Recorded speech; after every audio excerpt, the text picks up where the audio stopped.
తులారాశి. ఈ రాశి వారికి ఈరోజు మధ్యమ స్థాయి ఫలితాలు ఉన్నాయి.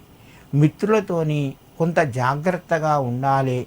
ఎందుకంటే మిమ్మల్ని ఇబ్బంది పెట్టే ప్రయత్నాలు సాగుతాయి. మనసు బాధపడుతుంది.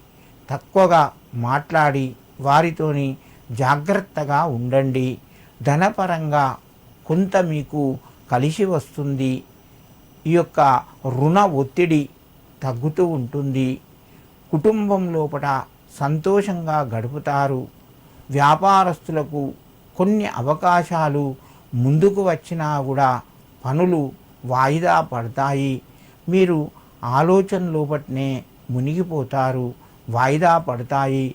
తులారాశి వారు ఈరోజు దుర్గాదేవికి ఎర్రటి పుష్పాన్ని సమర్పించి నమస్కరించి మీ పనులు ప్రారంభించండి. మీకు మరింత శుభయోగం కలుగుతూ ఉంటుంది. వృశ్చిక రాశి.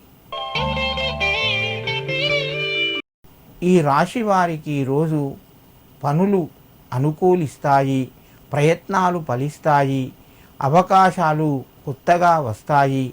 ఇంటి లోపట మీకు శుభకార్యాలకు సంబంధించినటువంటి పనులు శ్రద్ధ పెట్టి ముందుకు తీసుకెళ్తారు.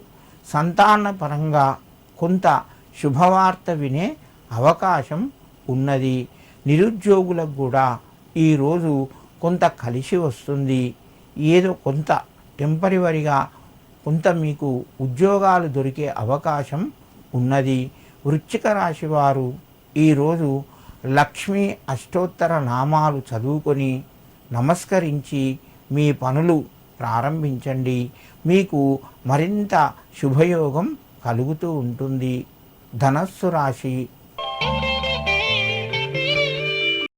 దీర్ఘకాలిక సమస్యలు ముందుకు వెళ్తాయి. శుభవార్త వింటారు. మీ యొక్క ప్రయత్నాలు ఫలిస్తాయి. ధనపరంగా కొంత కలిసి వస్తుంది.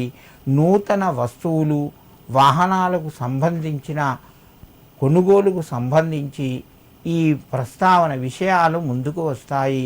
దాని మీద మీకు ఆలోచన కలిగి శ్రద్ధతోని కొనే ప్రయత్నం చేస్తారు. ధనస్సు రాశి వారికి మిత్రులతోని ఈరోజు కొంత ఇబ్బంది కలగవచ్చును. మీరు ఏదైనా తక్కువగా మాట్లాడడం మంచిది. ధనస్సు రాశి వారికి ఆర్థికంగా ఈరోజు కలిసి వస్తుంది. ఈ రాశివారు ఈరోజు లక్ష్మీ వెంకటేశ్వర దేవాలయాన్ని సందర్శించండి, లేదా మహాలక్ష్మి అష్టకాన్ని చదువుకొని నమస్కరించండి. మీకు మరింత శుభయోగం కలుగుతూ ఉంటుంది.